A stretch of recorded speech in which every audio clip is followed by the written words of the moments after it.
Hi everybody, this is Robin with Creative2xmom, and in today's video I'm going to be sharing with you what is in our spring morning basket. So welcome back to my channel. My name is Robin and this is Creative2xmom. This channel is all about homeschooling, parenthood, and thriving in the day-to-day. And today I'm going to be sharing with you what is in our spring morning basket. In the fall I uploaded a similar video sharing with you the resources that we were using then. And now I have refreshed a few things. Some things are carrying over from the fall, some things are new. So I thought I would share with you what we are using this spring semester. So some of these items I only use once a week, and some items repeat day after day. And the first thing that we repeat every day is our scripture memory box. This is typically how we start our morning. I have shared a whole video with you this scripture memory system.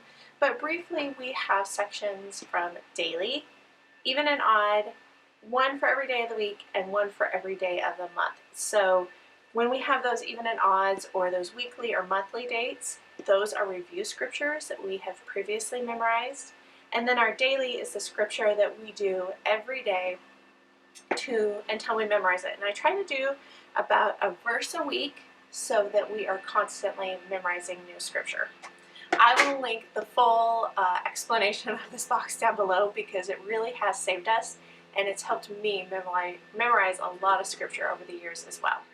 Another thing that we always do daily, and this is sort of new for us just for the past couple of weeks, is we have these Word Teasers SAT vocab cards. I happen to find these on Rainbow Resources, and I purchased them for my 9th grader to start expanding her vocabulary for the SATs.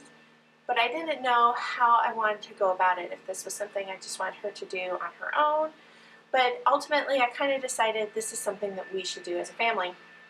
Now, these are set up that you can do them as conversation cards around the dinner table. So what we have been using them for is conversation cards in the morning. And on the first side, they will ask a question with the new vocab word within the question. And then on the back, you have pronunciation, function, so what part of speech is it, definition, and synonyms. And I have to admit that I pride myself on having a good vocabulary, but there are a few in here that have really stumped me. So we will review a couple each morning and then we add in our new word. This has been kind of fun because my kids as well also have pretty big vocabularies, but there are a few that have been new to them. I also forgot to bring out with me, but we are still continuing Rod and Staff's Bible Level 5. We are almost done because we have not been doing the reviews. We've just been going through the lessons every week.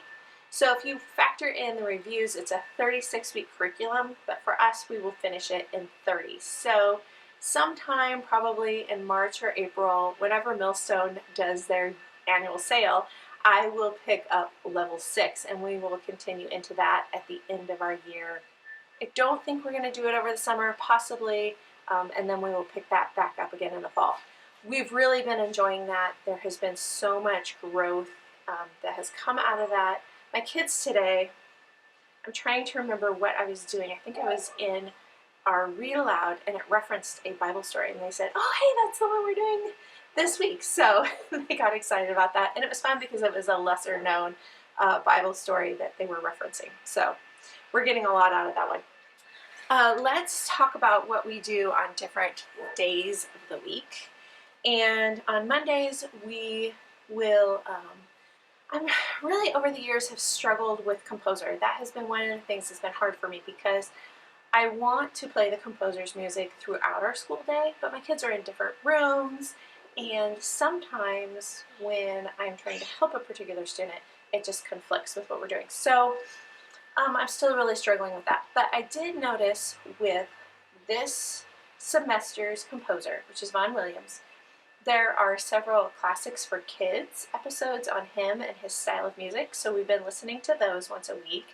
They're only about 7 to 10 minutes long and they're super informative. There is also a couple of episodes on Busy Kids Do Piano. I just found that resource, which I will link below, and I think she has a couple of short episodes about him. Other than that, again, I'm trying to bring back in playing his music throughout the day, at least for my little guy and I. But if you have any ideas of what has worked really well for you, I would love to hear them in the comments, because it has been a struggle to, ideally I would like my kids to start to recognize some of the more common music from each composer, but it's been a struggle to get there. The other thing that I am including is any sort of seasonal special. We have discovered music in our homeschool, and as I was looking through her curriculum the other day, I think I might purchase some of it because it's actually very reasonably priced. But for now, she runs seasonal specials. So, for example, next week there will be a Valentine's lesson where she compiles a couple of different pieces and then has some worksheets. I think there was a worksheet on the parts of the violin for next week. There's a listening map, that sort of thing. And that's always a fun way to incorporate the holidays. Mondays and Thursdays are also our history days, and so we have some picture books to go along with history. I have others in the house, but I try to grab picture books that will enhance our history. My son is right there on the cusp of possibly having some chapter books assigned to go with the history curriculum, but he's in 6th grade this year, and so I'm hanging on to the picture books for just a little bit longer. This is an example of a couple of them that we have. We have King Henry VIII and Henry the Navigator. I also have a couple of cultural folktale books inside. I think there is some, like, a couple of cultural music picture books as well that we will go through in the next couple of weeks. So on Mondays and Thursdays, I almost always have some sort of read aloud picture book to go with our history. Then on Tuesdays are a money day for us, Tuesdays and Thursdays. So once a week we do a couple pages out of our bank account math. This is from Remedia Publications.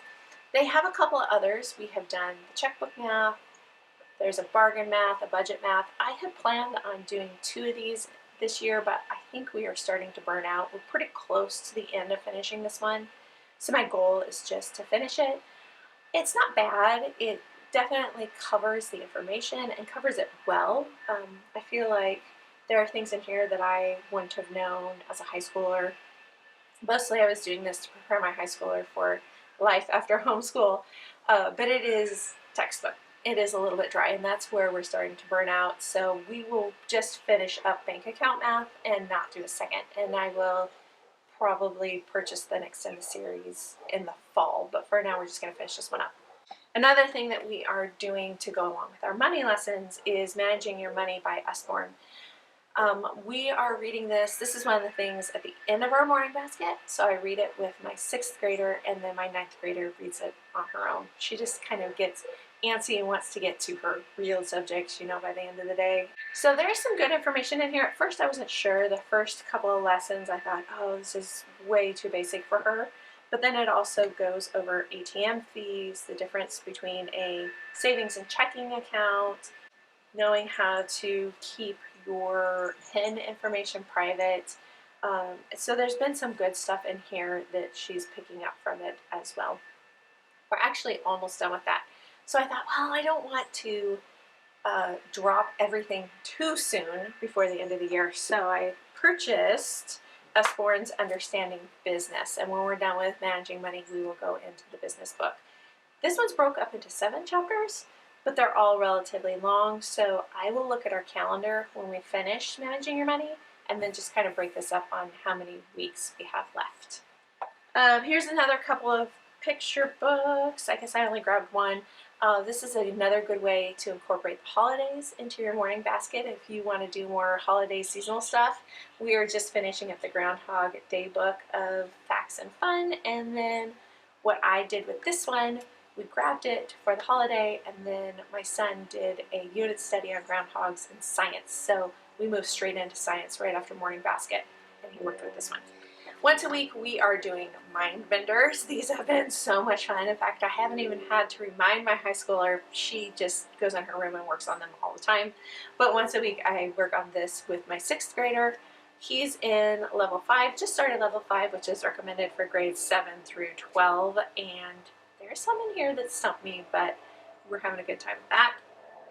And then on Fridays, I take off the kids' grammar lesson. We use Rod and Stuff for grammar, but on Fridays, we take it off and we pull out a Mad Lib. They each have their own Mad Lib book in different categories. My son's is space, and my daughter's this year is family tree. This is another fun way to add in some seasonal items. I know that there's a Valentine's book out there, a Christmas one. We have purchased in the past the Shakespeare Mad Libs and use that in March and April as we do some more Shakespeare in the spring.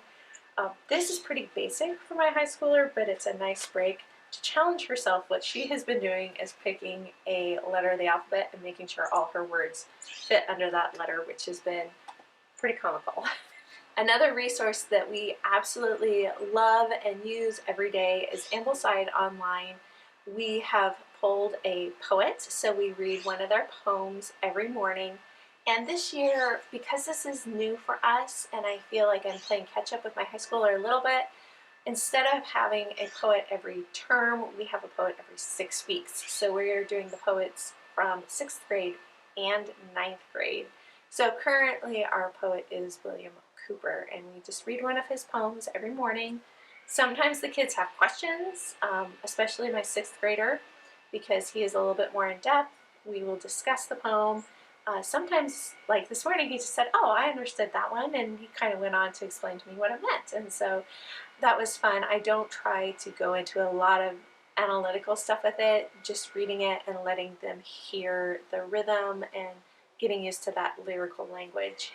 We also use Ambleside for our artist study, and we are in John Singer Sargent. We're going to do his work this semester as well as Degas, and I'm keeping that one a secret from my freshman because she loves his work. She's going to be excited that we got to his works this semester. So what we do is I just go on Ambleside Online, I find the artist, and then they will have a print that is in public domain. I think next year I might try to get some small print size so that we can have them out throughout the week.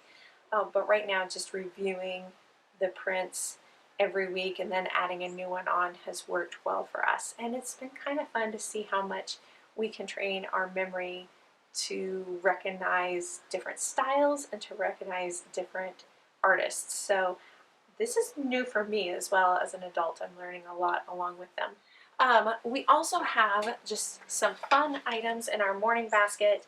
I picked up this game, Nature Flux, and it is definitely working my brain because the idea behind the game is that depending upon what cards you use, you can change the rules of the game in the middle of the game. So it's taking me a little while to understand this. I'm pushing through and forcing myself to really give it a fair chance. But it's been fun because it works within like ecosystems. It works within recognizing different types of animals. This one we keep in there for fun. We've also been keeping animal tracks matching cards. This is by Junior Ranger Land.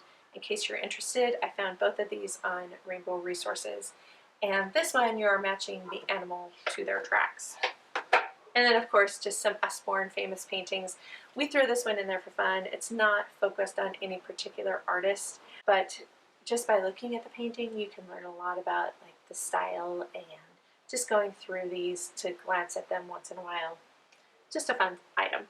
And the last thing I have in our morning basket, which is actually kind of my preference, would be to do our family read aloud at bedtime, but because of my kids' sports schedule, this has gotten thrown into our morning basket. We always have a family read aloud going on. Last month we did Echo Mountain and we did Adorn the Wall. So now we have started Mysterious Benefit Society, and it is a very long book.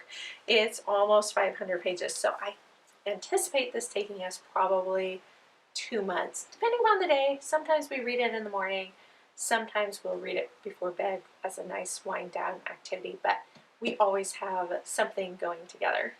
So that's all the items in our family morning basket. I have a 9th grader and a 6th grader, so I'm sort of straddling the middle school years and the beginning high school years, so I have a variety to kind of challenge each of them. If you do a morning basket in your homeschool, would you leave me a comment down below and let me know some of the items that you currently have in your morning basket? I hope you guys enjoyed this one, and we'll see you next time. Bye, guys.